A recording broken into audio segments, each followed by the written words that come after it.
Hi guys, welcome to the Manchester United Agenda. It's 8:30. Like I say, you can set your watch by us.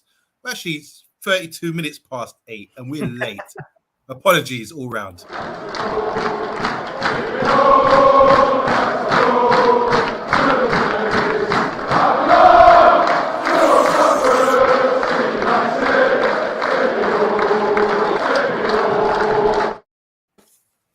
Yes, welcome to the Man United Agenda. It's 8:30 or 8:32 here on the studios. We're running a little bit late. There was a few technical difficulties, and we're working hard just to provide the best show that we can. Just want to say welcome. Well, we're talking about being late, but the man below me is just arrived on set. Yeah, we've been waiting around. Apologise. Let's hear it from you, from the voice of the man himself. Matty, how are you and why are you late? I'm good, thanks. I'm on day one, more late. I just got holed up with a couple of things I had to sort out, and I've actually forgot about it. I just found the link, Kenny, so I've jumped straight on. No, I do apologise to everyone. You're too busy sort of on the grapevine getting all the information for the show. I've done that earlier. Good for you, man. How are you? I'm glad you're back on. Nice to see your face. How are you, TalkMU, man? What's going on? How was your day? Yeah, all good, bro. All good. Yeah, it's been a nice day. Weather's not been too bad. I've got a full belly and I've got drink, so I'm happy. Sun's shining down in London. I mean, it's blazing hot. I think it's been one of the nicest days of the year down here. Is it the same up north?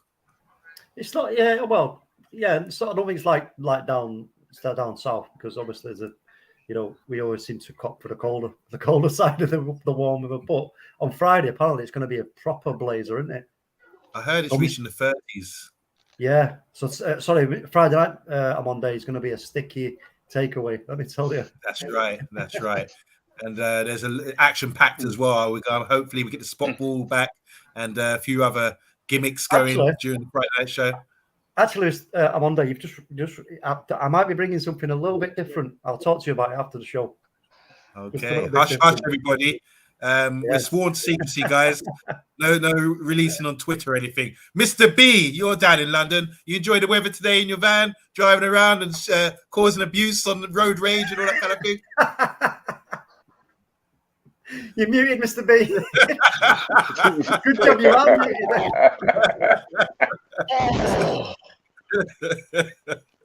Oh, apologies again. I love the sunshine. You know me on Monday, man. When the sun's out, man, I ain't had no road rage for the last 2 days, bro. And come Friday, I'll be letting everybody do exactly what they want to do, mate. I'm on chill mode for the whole week. Nothing is gonna get to me this week. I promise. I would like to say, we're talking about the weather being blazing hot, but I would like to say the transfer market's blazing hot with Man United news and players coming in at the moment, but it's a bit dry, isn't it? So, I see you shaking your head there, mate.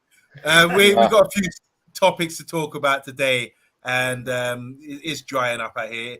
Well, it could say it's dry like a drought, but yeah, let's have a look. Let's have a look what we got for the news today. And the first one we're going to be discussing is Christian Eriksen, one of the best players to come out of Denmark since the Laudrup brothers, quite possibly. Very talented. Obviously, he's come through the Ajax ranks. And I'll give you a quote here before we go into the main quote. Dennis Bergkamp was coach at Ajax after he retired at Arsenal. And he got not a plane, he got a boat over there to Ajax, started coaching. And he said that Eriksen is one of the most talented, gifted players of his age group that he'd ever seen. And he was pressed on that. He said, no, I'm being honest here. This guy is superb. So Eriksen's always had that ability, two-footed, great IQ, and just a dream of a gem of a player, you know. But I don't think he's fulfilled his career considering the talent that he has had. Maybe being at Spurs and not really any trophies for so long. But anyway, we've been linked with him because obviously we saw what happened to him last summer. That was a dreadful moment. Anyone who saw that live on TV during the Euros would have been shocked, and that's unforgettable. But he's come back. He's bounced back. He's back playing again. And there's a quote. He came to Brentford, obviously, had a great 6 months. And now he's looking at leaving. So Eriksen's saying, I have had different offers and options, which we are considering, and we will make a decision.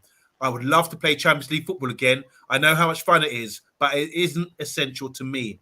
Tottenham Hotspur are said to be the other club in for the player. Eriksen could find Champions League football in London, a more lucrative offer. Hence, a deal for United could prove difficult. That's a great, so much to sort of dig out of that comment there. I'm going to start with you, Matty. What do you see? You like reading between the lines here? You smelling around, sniffing around? Does he think there's anything promising for United there from what he said? I hope so. Christian Eriksen is a world-class player. We know he's had his heart conditions and he's got a pacemaker, but he comes in the squad player. He's competing against Bruno. He's not going to play every single game, and he offers so much more ball retention, passing, long range, short range. He can shoot. He's an intelligent footballer as well. It's a no-brainer. Go put an offer in, try and get him. I know we're against Spurs, but we should still at least go and attempt to get him. Spurs is the better offer at the moment. They've got a better team, a better manager, a more proven manager, and they've got Champions League football. But if there's a chance, go for it. Just go for it. Do you read anything between the lines about that quote there? Because he's saying Champions League football, then he's saying it's not essential. So do you think that's hinting at Man United, come and get me? It might be, but I think if he's given the choice, I think he would prefer to go back to Spurs. But if we can sell him what Eric's going to do and what this new project is, then by all means, put it to him and see what the response is. The worst they can do is say no, we move on. Okay, fair enough. Mr. B, what are you reading into that? Because I know you like to sort of assess the quotes and really sort of get your magnifying glass out and dig into it. So what are you feeling from this? Do you feel like he's got two options here? He's talking about Spurs with Champions League football and then saying it's not necessarily essential for him. Okay, well, the situation with Spurs is there was a reason why he left Spurs in the first place. Do players normally go back to some club that they've left? Not really. So maybe this opportunity to try and make bring United back to a certain level might appeal to him. The interesting part is the fact that he was with Ten Hag at Ajax when he didn't have a club. So I mean, maybe that could be another slight connection as well, where I'm thinking it could be something that could happen. My issue is, where would he play? Well, you're going to throw that over to TalkMU, who's our tactical analyst, and he will have the answers, I'm sure. TalkMU, where will he play? If he comes, obviously we know he plays a 4-3-3 or that kind of shape, but where would he play in this Ten Hag system? I think, well, for me, if we're going to play the 4-3-3 as the left of the three, and everything that Matthew said about his abilities on the ball, his IQ and everything else, listen, the guy is an absolute top draw player. He really is absolutely, first class.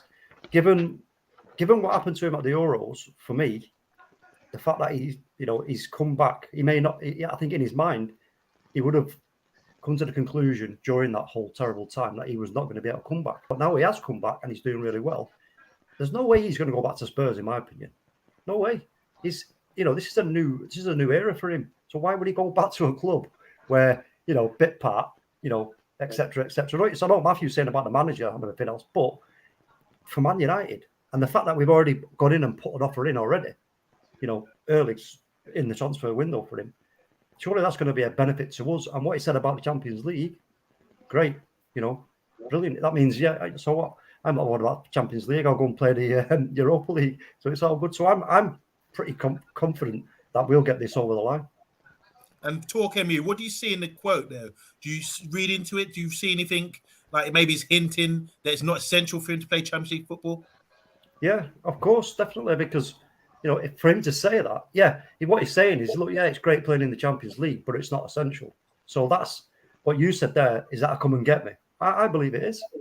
I think that's a nod to Manchester United, because I know there's other clubs maybe sniffing around, but I mean, at the end of the day, we're talking about Man United here.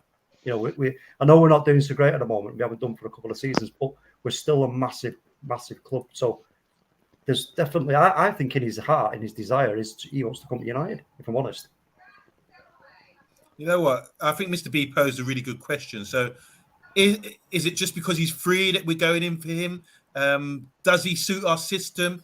Let's go into this, guys. Let's talk about this, because I just want to throw this into the mix, because Pat Lawless is saying Eriksen will be brought in to play in the right side of a 3-man midfield. Now, what do you think about that? Because I believe it'd be on the left of the forward line, but we're having a debate here about it. We got different views. What do you think, Matty? Well, where does it play? It normally plays as a 10. It's all down to how Eric wants to set up as well. We don't know how Eric's going to set up. Eric's used the 4-2-3-1. He's used the 4-3-3. He's used 4-3-3 with a false 9. It's all down to how he's going to set up. We don't know that yet. We don't know what players he's actually going to get in. I know we're fretting over the Young deal, and we seem to be changing targets. I think how Eric sets up will be dictated by what we do in the transfer market a lot. So, I'm saying bring him in. We can use him as a 10. We can rotate him with Bruno. We can play on the right or left of a 3. So, are we thinking of first team player here, Mr. B? I mean, and where do you think he's slot in? This is the part that I was trying to work out. I understand we're not quite sure of what formation we're going to start with, but I always saw Bruno as a central midfield player, whether it was a number 10, maybe a number 10, or maybe slightly deeper. So him playing out on the left is throwing me, because we've got Sancho out there, and I can't really see him replacing Sancho. Okay, I understand that, you need squad rotation for some games he's here, but Eriksen is a big game player.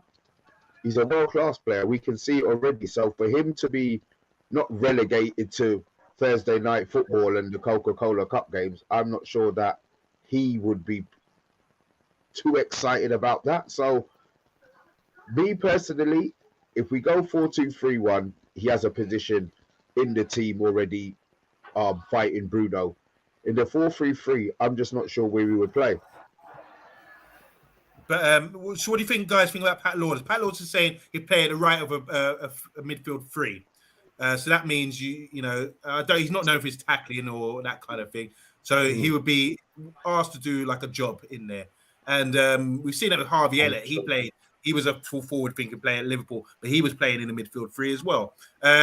Also, I reckon he could play in a Tadic role out on the left, pick up the ball, wait for the overlap, hold it up, and not burst fullbacks, but to be that sort of a playmaking winger kind of thing.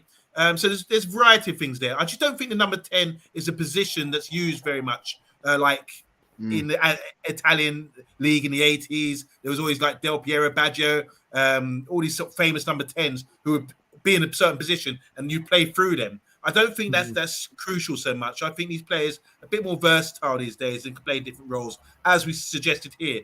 So yeah, can we come to what he offers? What will he offer us? Because I know he's a freebie, but what does he offer us that we maybe haven't got at the moment? Start with you, Ryan. Ball retention. That's a good one. So, do you think that suits our system going forward? Ball retention. Well, yeah, it has to. I mean, Ten Hag, sorry for jumping in. Ten Hag coming in, we know that he wants to play possession-based games. So the players that now coming in are players who are good on the ball. So him coming in, I think it would make perfect sense. The price, obviously, is free. The wages, what are you talking? I don't know what figures they would put. Is 150 grand too much? Is 200 grand too much? You have to give him something, but then we don't want to go into the whole Man United thing again, where we're going to be looking to pay him £250,000 a week. He might not even start. And for me, with him, what he'll bring, I think more importantly than ball retention, because I mean, it's the football intelligence, his movement, his use of the space. You know what I mean? Obviously, the set pieces as well. We know what he's like from set pieces. Pretty good at taking long shots as well when the urge takes him. But I think for me, we've got to put this into some kind of context, because we've got to look at his whole situation from the Euros to where he is right now. And I don't see him in his own mind going to any club and being, unless maybe Newcastle, right? Being first name on the starting sheet. I don't see that. If he's coming to Man United, or if he was going to go back to Tottenham, he's definitely got to be a a squad player. I think that's something that and obviously we don't know either about the medical side of things. We don't know what that entails. We have no idea. We can only assume. Is he sort of past fit to play as many games as he wants, or is he kind of limited? I don't know. We don't know all these kind of things, so we have to take that into consideration. Can I put it out there to you lads then? Is there a question mark about his fitness, or did he prove? Was that his spell at Brentford? Did that prove to everyone that he's legit? He's back and he's been given the green flag to go. Matty, what do you reckon? I think it is a green flag to go, but it's also something you've got to keep close on him. I'll play him in certain games and allow him to rest certain games. Henceforth, squad rotation player. Don't play him every weekend. Don't bring him on as a sub. To start the second half, maybe 20 minutes here and there if we're behind or we're struggling in midfield, just to help us hold the ball up. Sure, Okay. Can I say something? Surely, if this guy's got a chance of dropping down dead, regardless of how much games he has to play, they wouldn't have passed him fit to play football. I'm assuming that his body is as good as it should be without the pace, normally. I've done Mr. B. I'm sorry to jump in. Inter Milan wanted to keep him, but it's against Serie A rules to allow players with pacemakers to actually play in the league. So they had to let him go. They didn't have a choice in the matter. Okay. I thought they gave him... Hold on. Let me ask you a question. How many games did he actually play for Brentford and full 90 minutes? Do we know that? Is that something that we've got any kind of numbers on? Because that'd give us a clue. I think he played the majority of the game against us when we played Brentford. He played really well, I recall. And he did play them. He's playing 60, 70, 80 minutes, no doubt. I mean, I don't think there's any risk. And I don't think for insurance purposes as well, he must have the all clear, in my opinion. Well, if that's the case, then whether it be we play him for 60 minutes a game or we bring him on at the 60-minute mark in a game, he is absolutely top draw rotation player. And for me, when Mr. B was talking about the wages, he's on a free. I'd be happy if we had to pay him 200 grand a week. I don't know what he's on now at Brentford. I've heard the rumour that he might be 190 grand, but whether that's true, I don't know. Interesting that. Guys, there's so many comments about Eriksen. I mean, it does sort of raise concern. I was concerned when he came back, but I think he's proved himself. So let's go through a few comments. Say hi to Eddie. Eddie, how you doing? He's saying big up to the United family. Man United Agenda family. Big up, Eddie. Ola Kunli's in the house. He said Eriksen equals another player who will say no to Eric Pench Hag at United. Thank you very much. Pat Lawless is in the house. Just good evening. Bill Baggio, Richard Herbert as well. I want to say hi to Bath Time. He says, all right, lads, moving the show to 8 p.m. for his own convenience. Obviously, he wants to watch stupid Love Island. Maisie, what do you think of Love Island? This is what you think about. You're here with us. Thank you, Maisie. Paddy's in the house as well. Let's get to some comments now about Eriksen. So we mentioned this one. Pat Lawless was a great observation because he does play in a three-man midfield as well.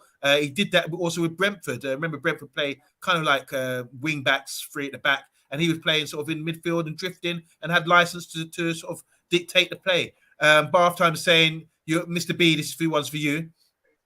Don't laugh. Bath Time saying, you always make out Mr. B out in his van to be some sort of Mario Kart villain with his turtle. Which is true. Shopping solutions. You've never been on a 3 o'clock call when Mr. B is in his van. The beat machine, we've often have to buy batteries for it, bro. Shopping Solutions is a really good comment. He says, hello, the article made it seem like Eriksen is the other option if we don't get Frankie de Jong. I don't know what you guys think about that. It's a good comment. Paddy saying, my worry is that we're back to state funeral pace in the transfer market over transfers. Yep, seriously, not good. He's a bit concerned. We'll talk about that later with the second subject. O'Connor saying, you know what, if we get Eriksen instead of Frankie de Jong, I won't complain because it means we can use the 80 million euros Barca want on improving other positions that we need. Eddie's in the house. He's saying 25 likes. Let's hit them up. Thanks, Eddie. Bath Time saying he'd improve our set pieces for sure, but I'm not sure he'd play centrally. Seems to have been used on the left side of the attacker since he's come back.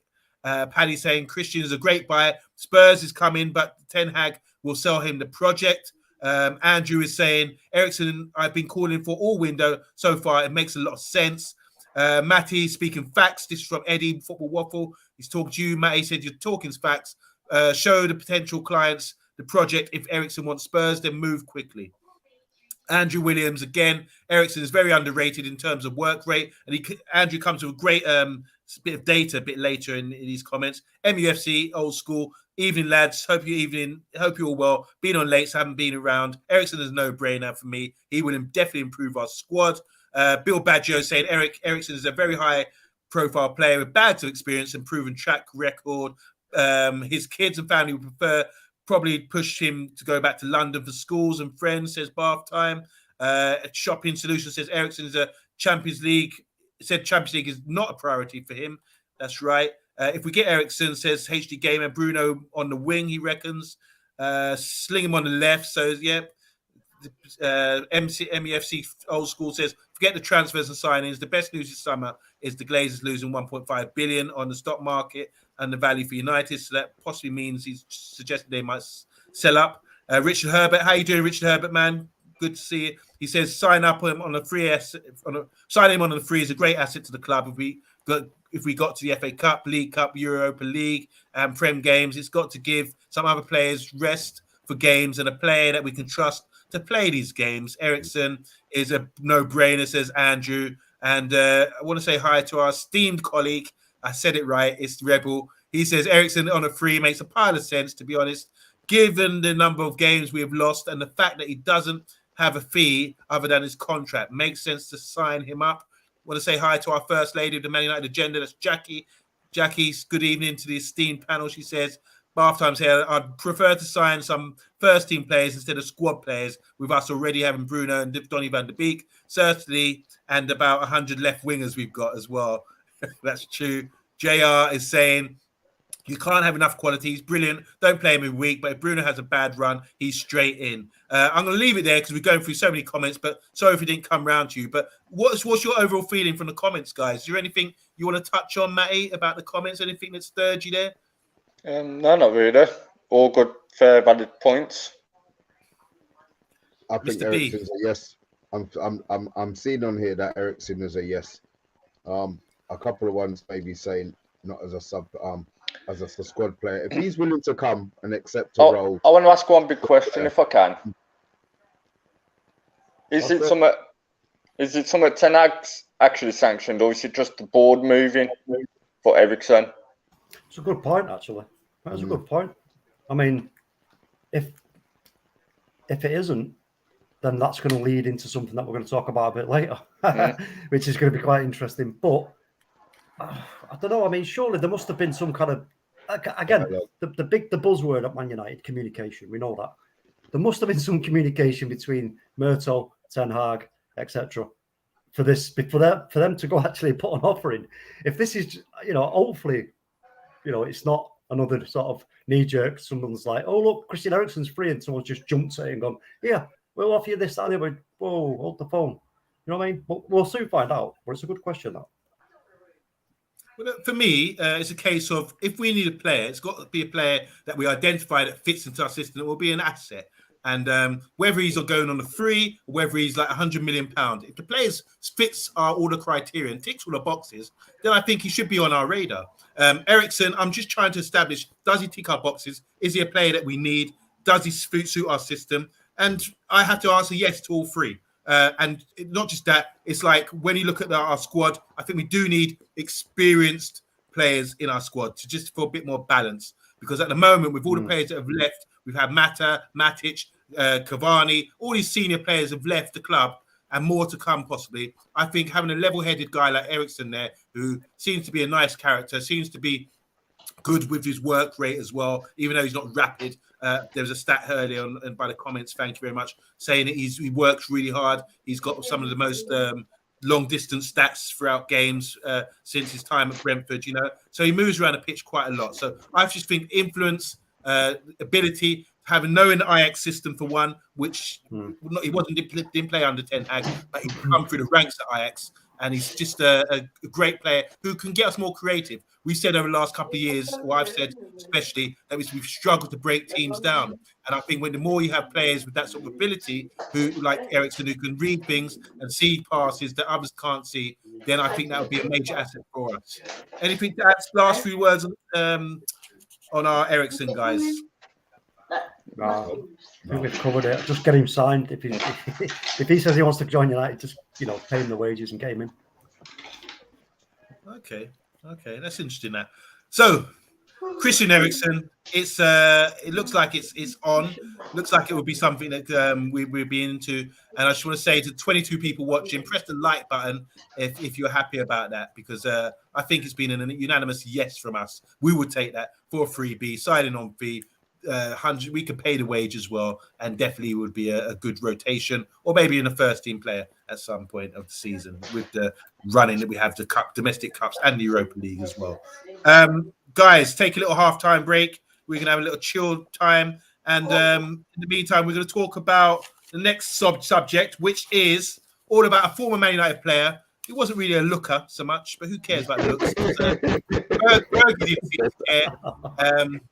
He got roasted, didn't he? Remember that show, Fantasy Football?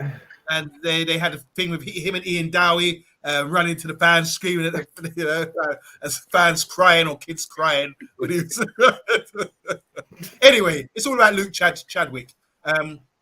He does a lot of media work lately, doesn't he, over the last couple of years? And he's got a lot to say about Manchester United. And he said something today which was causes a lot of stirs up a lot of debate, because we promised as a fan base to be patient. We promised to sort of let the process happen. We've got rid of staff and we got to let the staff do their new job. But I think sometimes we can start panicking about what's going wrong when we see other things going on around us that we're not happy about. So Luke Chadwick has said it's concerning. Obviously, it's still early in the summer, but it is concerning that no business has been done. What are you doing, Luke? Okay. Who's thrown out pots and pans? Anyway, no business to be done. That's yet. In my house. If you just mute your mic, Matthew, please. Just whilst, good one. Yeah.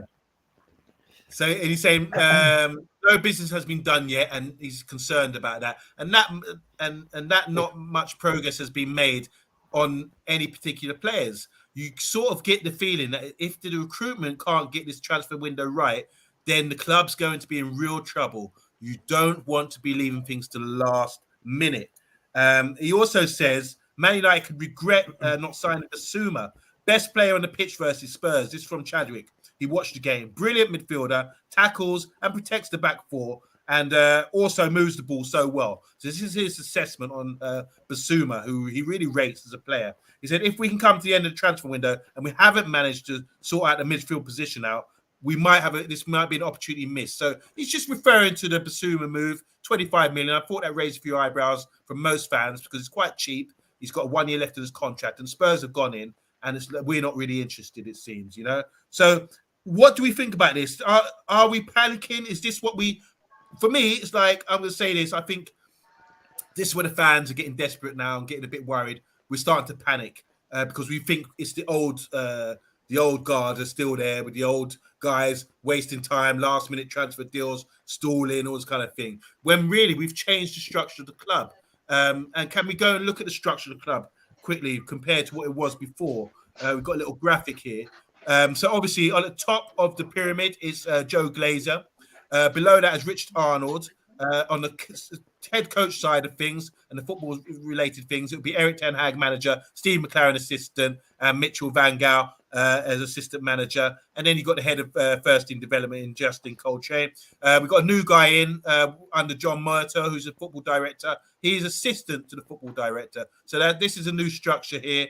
And obviously with the scouting and recruitment, we've got Steve Brown and the director of operations, Alan Dawson. So this is a new setup, a new tree we got here. Hopefully we're going to produce him more. But Luke Chadwick's concerned. I want to go to you, Matty. Are you concerned? Do you sort of listen to what Luke is saying? Does that resonate with you? That we're stalling, we're seeing Basuma getting sold, we're seeing other teams making moves, and we haven't done jack diddly yet.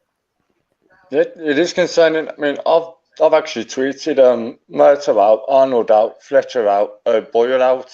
the main new recruitment infrastructure team. I see a lot of the old, same old. Harry Maguire. We looked at Harry Maguire under Jose Mourinho, but we brought him under Ole. We're now looking at Pau Torres. We looked at Pau Torres under Ole. We're now looking at him under Ten Hag.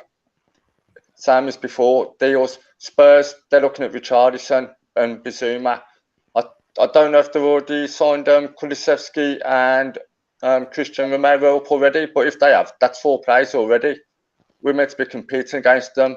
Frenkie de Jong, what's going on with that?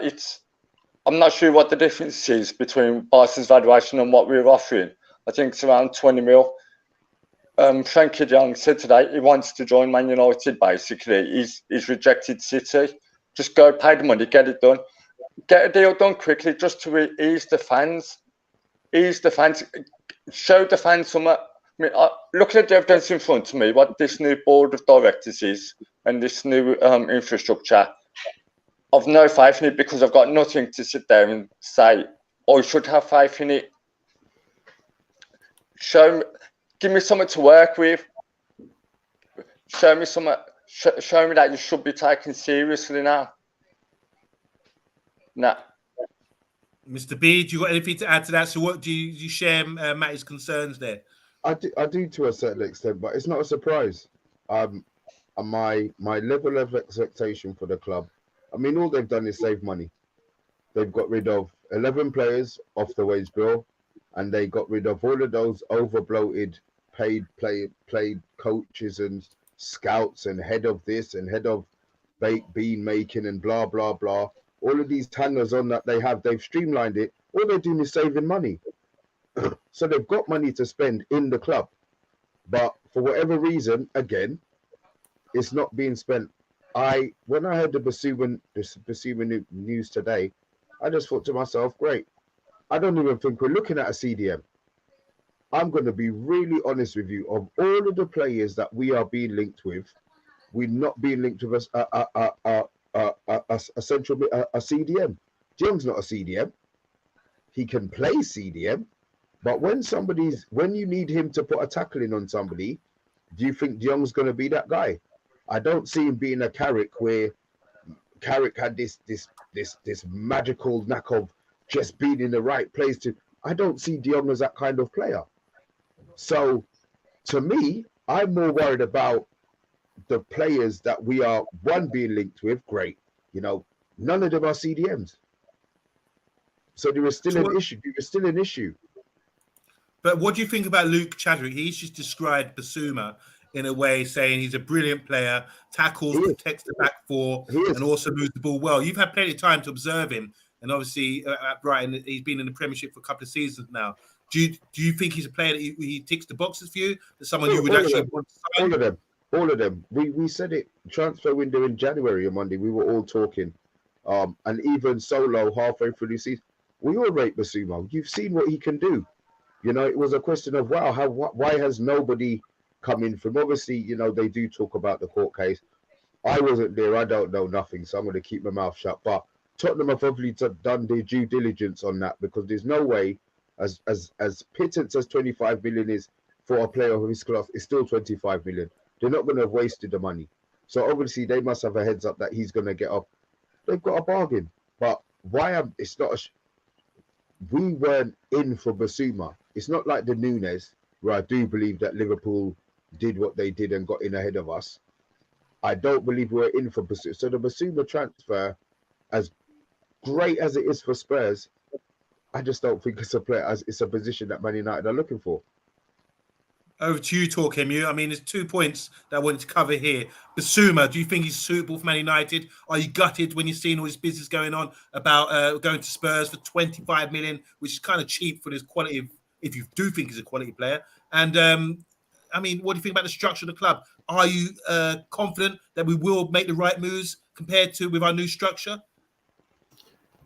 Yeah, first one.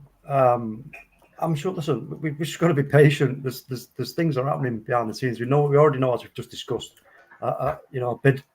Sorry, not a bid, but an offer has been put in for Eriksen. So that's a great starting point. The Frenkie de Jong debacle, that'll sort itself out. I think that's actually going to be happening. In terms of Basuma, I mean, yeah, look, he's a great player, but there's only two things that could have happened here. He's either not what Ten Hag wants, or it's a massive failing from the scouting section on Man United's behalf. One of those two things. And for me, I'd lean more towards him not being what Ten Hag is looking for. You know, that's simple as that from that point of view. But yeah, he's a good player. So what about TalkMU? So you like him as a player. We all agree he's very good as a player.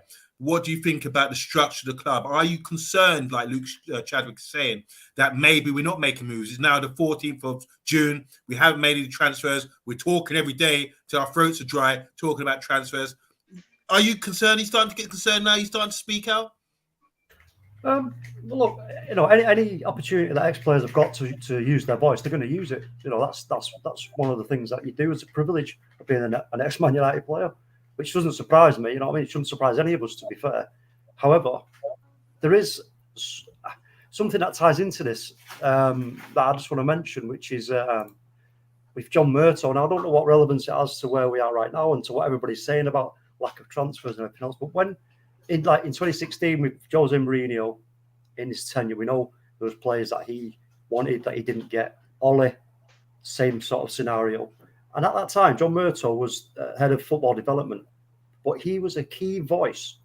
I'm going to say key. He was a major voice in terms of agreeing to signings. And if the players that we're looking at didn't fit the ideal profile, then it wouldn't get passed off. Now, that is a concern, if I'm honest, because look at the position he's in now. He's now director of football. So when you look at that does concern me. Do you know what I mean? Because you just think, oh, hold on a minute. This is where now I've got to ask the question. This Luke, it's because you put that up. This Christian Eriksen offer, that's why I said surely there's some communication going on at the club now between the likes of Murtough and Erik ten Hag. And it's not just Murtough just thinking, oh, yeah, that's a bargain. You know, he can save some money. And he's just jumped in ahead of anything that Ten Hag may have sort of, you know, identified as his targets. And maybe the same could be said for Basuma. Maybe he's took it upon himself to say, oh, no, he's known about it, but he's just thought, oh, no, it doesn't fit the profile for whatever reason. Do you know what I mean? It is a concern. But what I will say, the last point is, we're only 3 or 4 days into the window. The rumours are flying around. In terms of the other signings, we know, I don't know if we talk about it now, the links with Ajax. Are we going to talk about that later? We'll talk about it later, yeah. But yeah. Just in general about it. So, okay, you know, Matty, that's my concerns. Matty, so what do you think about this? So we've got a new manager coming in, and obviously we know how detailed he is. You know he's got a new sort of style of football that we need to incorporate in the side. It's going to take a long time to train that and to coach that into the side. Do you think it's essential that we get our players in before this pre-season tour, or so they can work from day one and pre-season and not miss a beat, so they can get on it? So do you think it's essential we get all our business done before the 27th of June or whenever it is that we start our pre-season? And do you think the guys are on board with this? Do you think they're all on the same wavelength, whether John Murtough and all this kind of thing, to get the deals done before then? I wouldn't say all the deals, but the major deals that we're looking at, you know, we need at least 4 or 5 players. We need at least half that in for when we go on the pre-season tour, especially the main players, the Frenkie de Jongs. Now, he seems to be the marquee signing this summer, so we need to get him in as soon as possible. Now, going back to this new board, the new infrastructure, John Murtough, Darren Fletcher, Andy O'Boyle, 0 experience in the roles they've been given. They've never done them roles before. They're literally learning on the job. They're learning our job from when Eric was announced as the Man United manager and he agreed to take over. They should have had a list of players from him. Those are the targets I want. Go get them. It's had a long time that this board has, and they've done nothing. Sorry to cut in, but that for me, that has definitely already happened, in my opinion. I believe that has already happened. I believe when Erik ten Hag, I said this before, when Erik ten Hag went for the initial, right, Man United, Ajax, we're interested, we want your manager, Erik ten Hag. right, okay, there's other clubs looking at me here. Okay, then I'll go for the interview. Goes for the interview. He knows through talking to, sorry, I forgot his name. Ranić. He knows through talking with Ranić and everything else what's going on at the club, right? He's an intelligent bloke. He understands. So, you know what? He's got that conversation will have definitely have taken place. If I make targets and I say, I think this is what we need if you're going to be successful at this club and improve the football and improve the overall status of the club, because that's what it's all about at the end of the day, especially for the Glazers, the status, monies, etc. These have to be the targets. So I think that would have already been discussed. But having said that, looking at what, like I just said about Murto and what you've just said about Darren Fletcher and everything else, then that's where there could be maybe a bump in the road because of their inexperience. You know, we don't know if they're kind of self-preservation here. We're on a budget. When you're on a budget, you're the head of making that decision. If you have got any kind of worry about the item that you're purchasing for the cost, you're worried about that because it ultimately comes back down to you from above if it doesn't go right. So you know what, there could be that at play as well. So that's just an extra thought there. Mr. B, what do you think about that? Do you think we need to get everything done before and let Eric coach his new team and not be worried about players coming in, 3 weeks, 4 weeks later, or the closing day of the window? Well, look, when Eric came in, we know that he said he wanted all of these signings before they went on tour to Australia. It's not like we're playing in France or Spain. It's 24 hours on a plane. So whoever is not there will not be on that tour. This is the worry. I don't think we're going to sign. We'll sign one player before the tour. We're still going to have Martial with his push-up face sitting down at training, sulking. We're still going to have Bailly there. We've got players who nobody wants to buy. Have you heard any news about any of our players going? We all know who we want to go. But these players haven't been linked with anybody. So is it the same thing again? One transfer at a time? Surely 2 or 3 transfers could be done at one time. It's going to be De Jong. Even if we get De Jong, it's going to take another week and a half. He's then going to go on 2 weeks holiday. So then he then comes back for 2 days training, and then we're off to Australia. I think that might be cut short, Mr. B, if this happens. Well, let's just make one thing clear here, is that the whole transfer negotiation and process isn't as complicated as people think. You basically, you're signing over the documentation of the player because he's registered at that club. You're just signing over the registration to another club. You can tell, the personal terms in terms of the contract itself. I mean, how long does that take? You know what I mean? What, 3, 4, 5, 6, 7, 8 hours?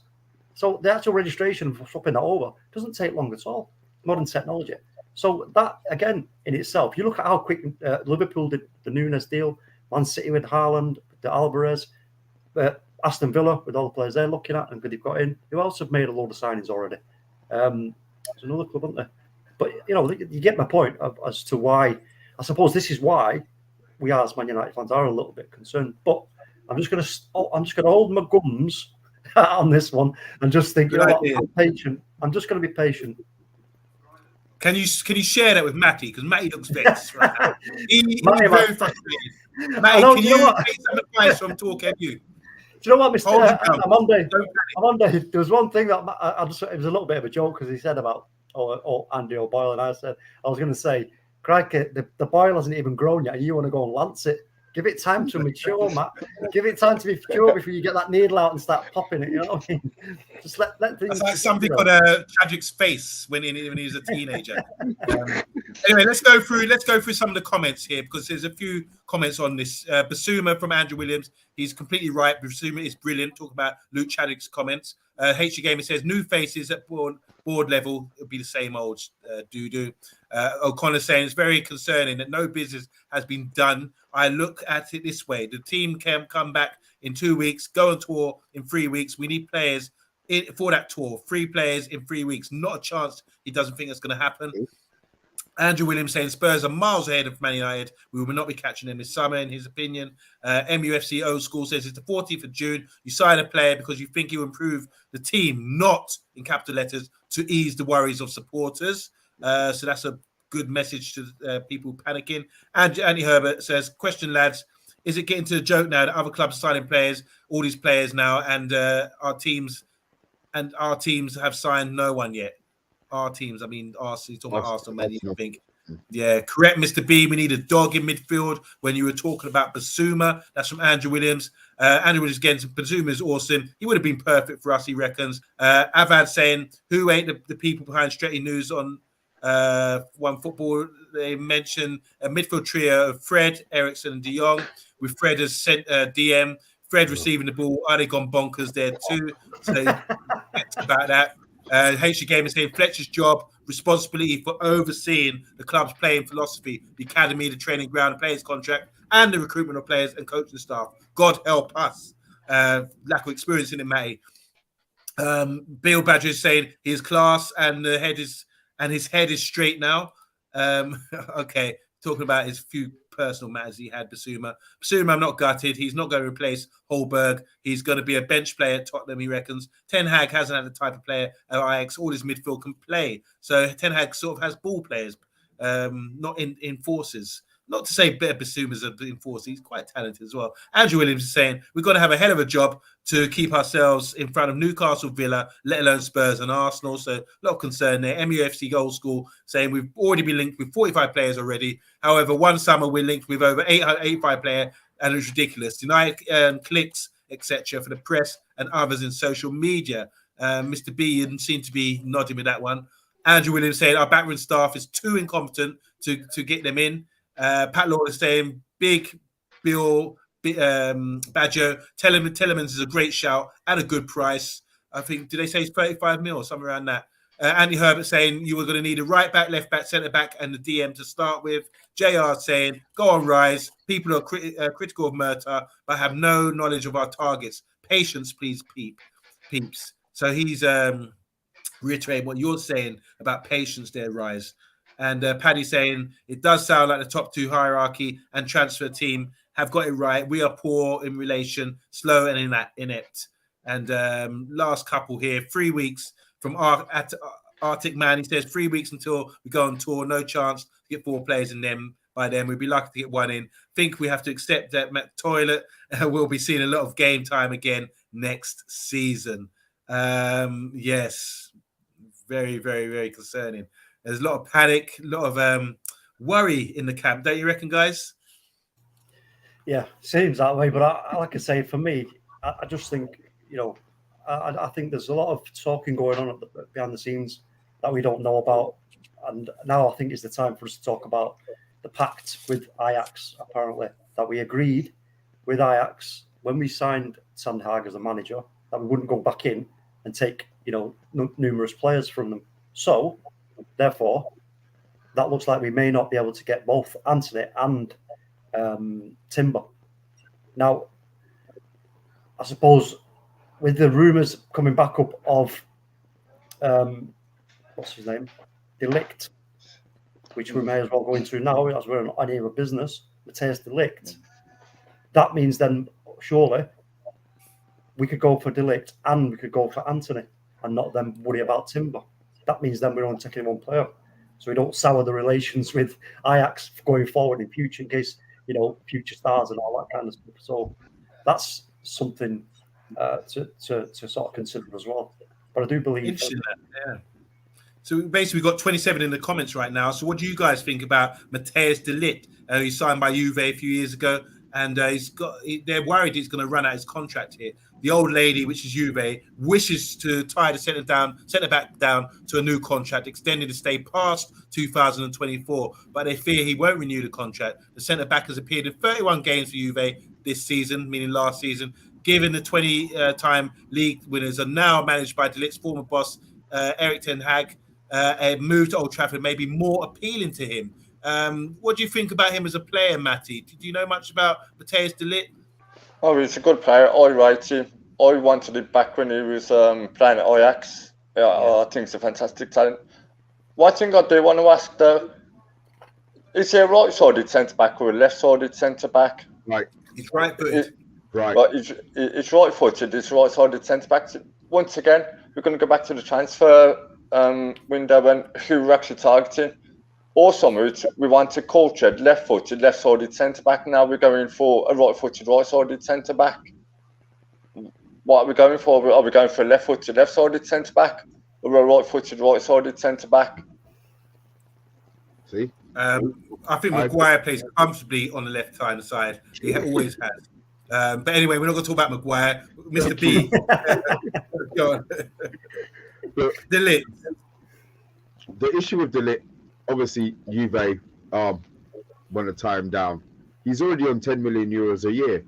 Their budget for the next year, they don't want to pay any player more than 10 million a year.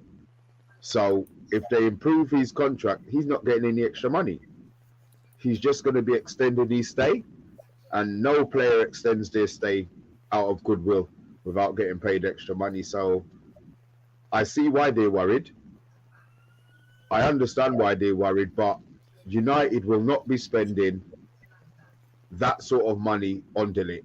I cannot see them spending De Jong north of 60 million, Anthony north of 40 million, 50 million. Regardless of what the budget is, it's not going to be 200 million. So they've already got to cut their cloth accordingly. I'm thinking they're going to get a really cheap defender. You know, maybe a right back. You know, maybe not the centre back, because Timber was getting quoted at what, 40 mil? We all thought bargain, great price. But obviously LVG's put a kibosh on that, telling him he wants to keep his ass at Ajax. So I think Timber's completely. That's why we're now being linked with all of these other defenders. If the Ligt comes, it would be fantastic. I'm not going to sit and moan and say, "Oh my God, we've got," but I just cannot see how Man United can do that deal. TALKMU, Mr. B's doing the maths there. He doesn't like what he sees. So you De Ligt as a player, and do you think it's reasonable that we could actually be sniffing around him?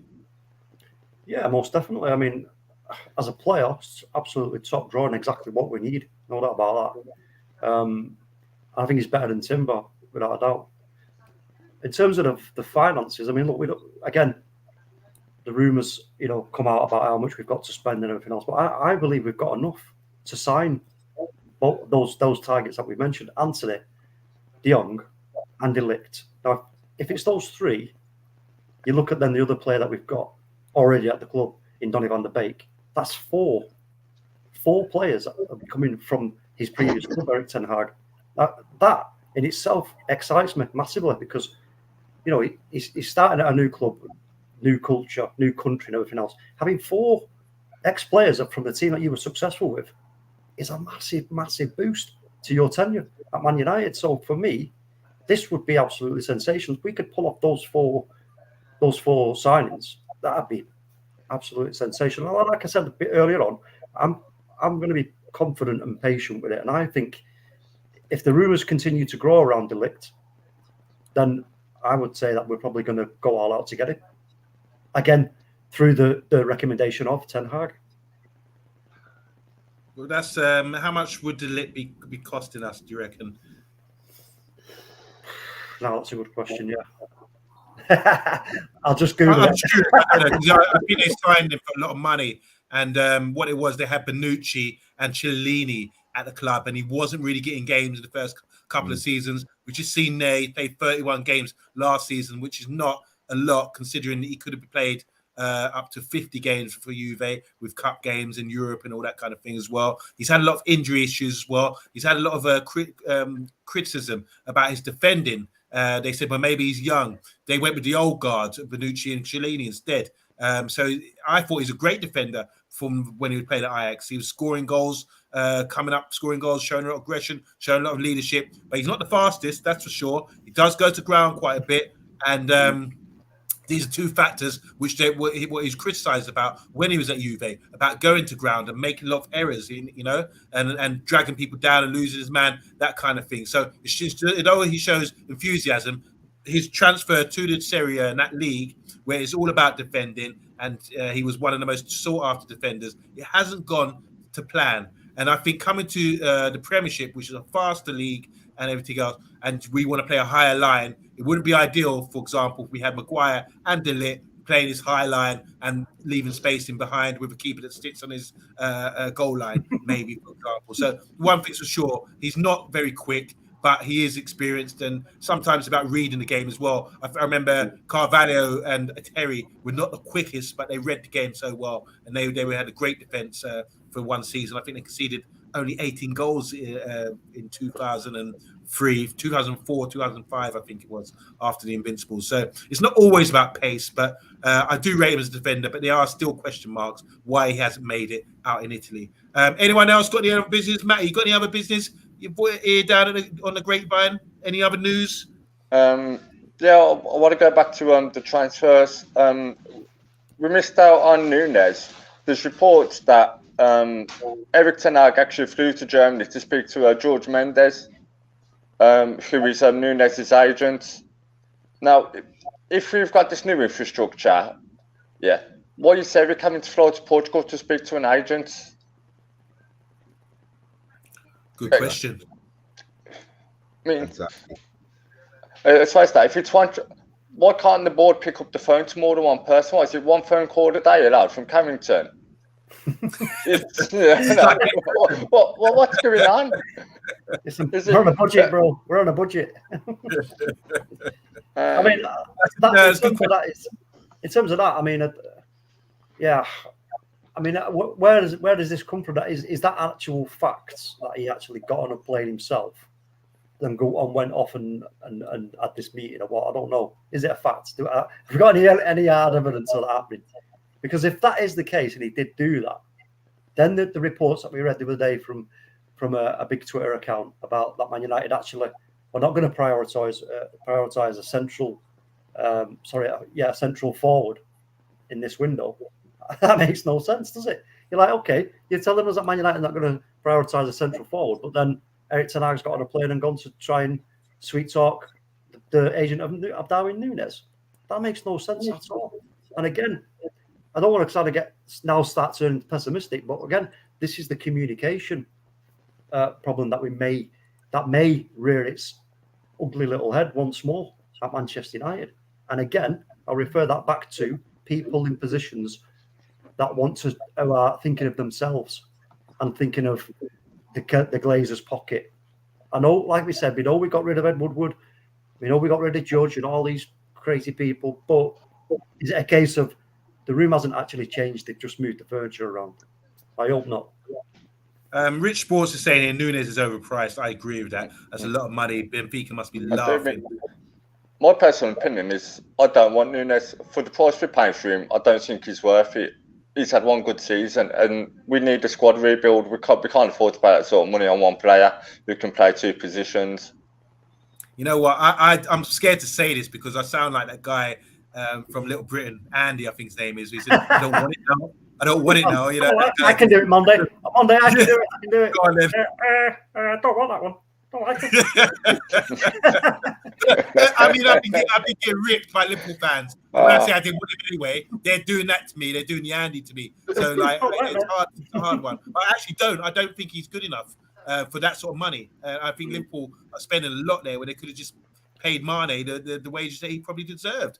So, yeah, that's a good point. Any other business, Mr. B? Anything on the grapevine? Oh, the midfielder that we've been linked with, the Portuguese midfielder, Vitana. The Vitana. That's Yes. the one. I'm just glad we've been linked with somebody else other than De Jong and Eriksen. My issue, like I said before, is he's not a CDM. That's my only issue. He's not a CDM. But he played for Wolves, played under Nunes. They reckon it was because of COVID that they didn't buy him for 17 mil. He's gone back, smashed it for Portugal. Right age, very good at keeping the ball and dribbling past players.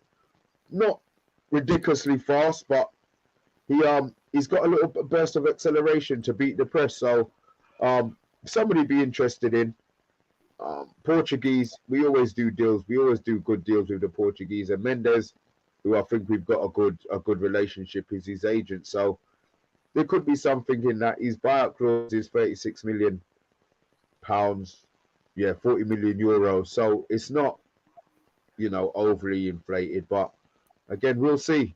We'll see. Just to add to this guy, yeah, I like him as well. I think, like you said, he played like 19 games for Wolves a couple of seasons ago, and they had an option to buy him, and they chose not to. Obviously, they got Martino and the other guy, what's his name?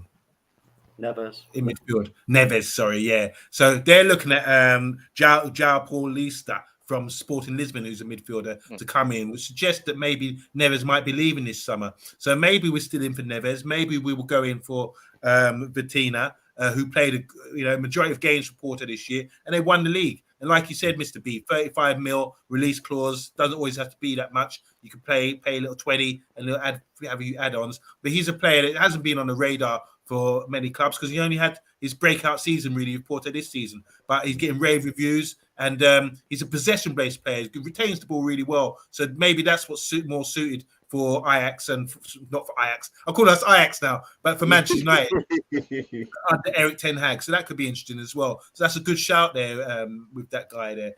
Any other business, Rise? You heard anything down your ends? Not really. I think we've covered most of the stories, but I'm just looking on One Football. 12 minutes ago, Ten Hag's charming 72 million start of Old Trafford.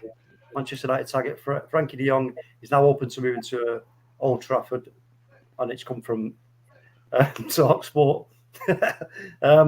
Alex Cook. So yeah, I don't know.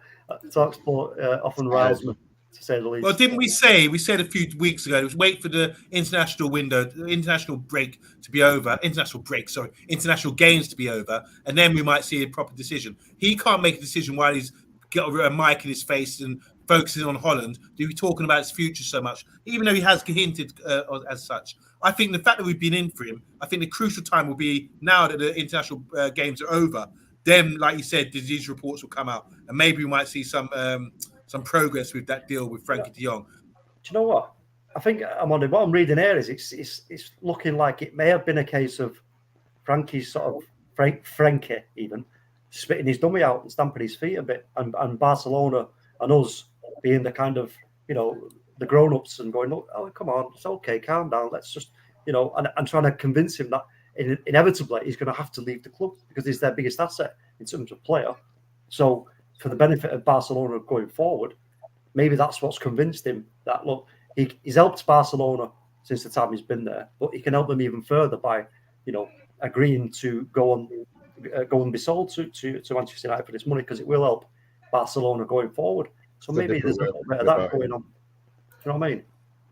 I've got a bit of any other business. I've had my ear to the ground today. Two things I want to mention here. Obviously, we're progressing with the Anthony deal. We've spoken about this many times now, and that's a forward that we actually need.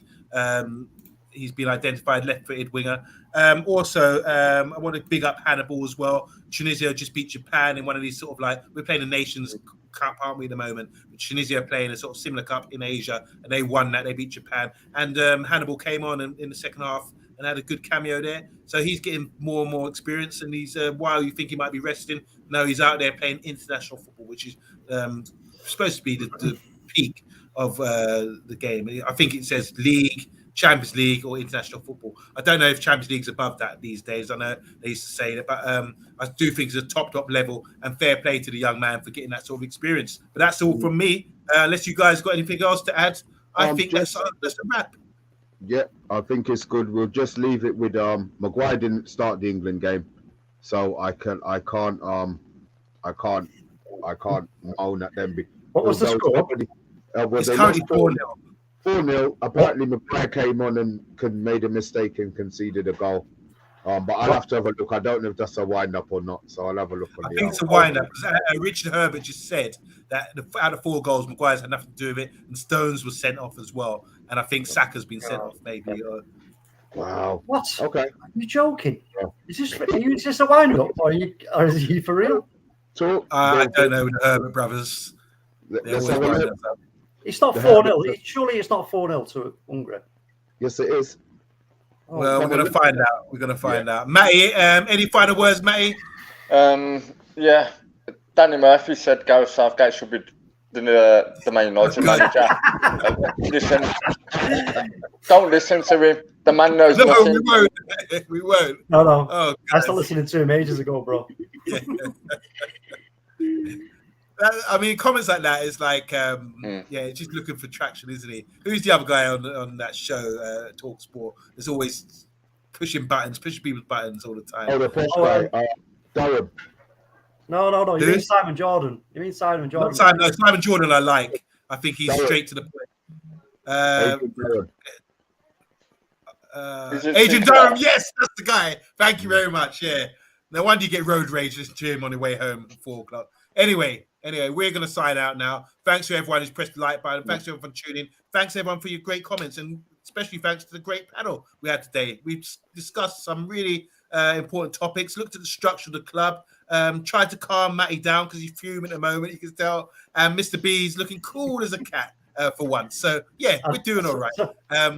Just we want to need a mention prescription now of some transfers and some business. And I'm sure we will all start calming down because, yeah, we are starting to get the flutters. Don't you think, Talk? Yeah. And also, don't mention if anybody starts to grow a boil, don't tell Matty. He's gonna laugh, man. I would like to compliment Matty on his beard game. It's very impressive. Yeah. It's almost as thick as mine. But yeah, I like what you're doing there, man. Keep it going. Keep it going. And on that note, we're going to sign out. We'll be back tomorrow at 8:30, won't we? That's a yes from me. Yes. Yeah, we're always here 8:30, no matter what. So make sure you tune in. And thanks again. Tomorrow, later. Ciao.